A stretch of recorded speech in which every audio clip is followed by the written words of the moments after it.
afternoon. Today I will be demonstrating a xeriscape planter, also known as the succulent garden. Xeriscaping has become very popular due to severe drought conditions worldwide. What we're going to be doing today is we're going to be putting together several succulents in our container, and then we're going to put some decorative stones on the top.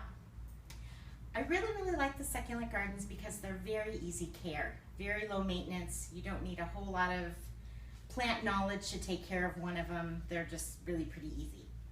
Whenever you're planting, you want to go ahead and kind of squeeze your pot a little bit to loosen any roots that might be kind of stuck to the sides. So, and I kind of turn it upside down and just let gravity do its work. I do go ahead and start with some soil at the bottom because you don't want your plants to fall way down in the container and be kind of buried. So I'm going to put a little more in there. You don't ever want to plant your plants lower than the natural soil level that they came to from the greenhouse. You don't want to bury stems any deeper than they were. It can cause suffocation to the plants. There we go.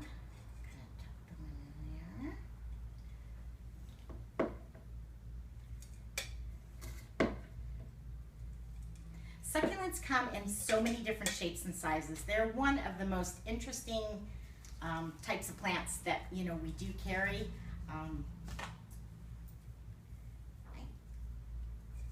There we go. You can come in to any of our 5 stores and check out our succulents. They are really interesting.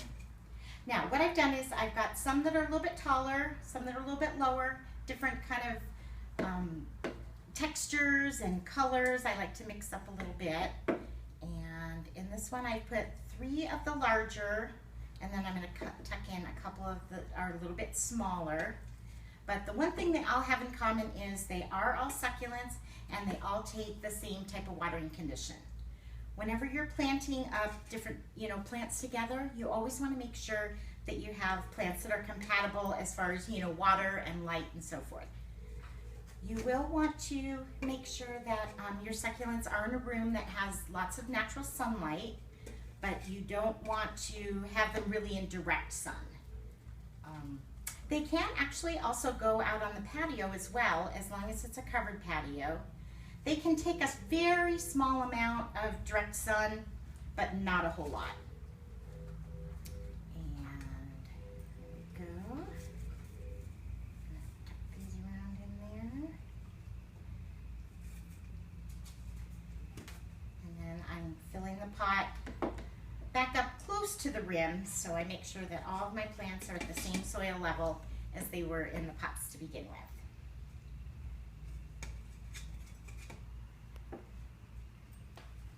Go.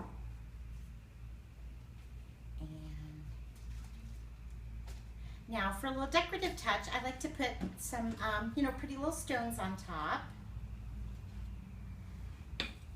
Gonna use some large ones, small ones, and we can really kind of custom make these for you if you want.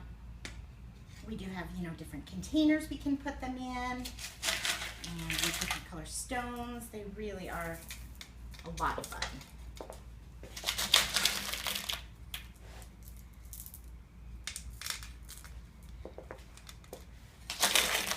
I know we have in the past had little classes where you can come in and actually plant up a succulent garden here in our store. And those were always a lot of fun as well. You do want to be real careful with when handling your succulents. The leaves can break off if they're handled a little too much, but other than that, they just take watering about once a week. Now I know oftentimes when you plant up a planter, you will put rocks in the bottom for drainage. With a xeriscape planter, that's really not necessary. You won't be watering your plants so much that they will actually need a place for water to run off. You'll give each plant a little bit of water, probably about once a week should do it, in the average home, and you will be good to go. I do like to tell you that succulents are native to North and South America. They are propagated worldwide now. And the word succulent comes from the Latin word succus, which means juice or sap, because all succulents store in their little leaves, or stems, they store sap for times of severe drought. So the plants, it's a survival method. But there you go, succulent dish garden, all ready to go. And I thank you.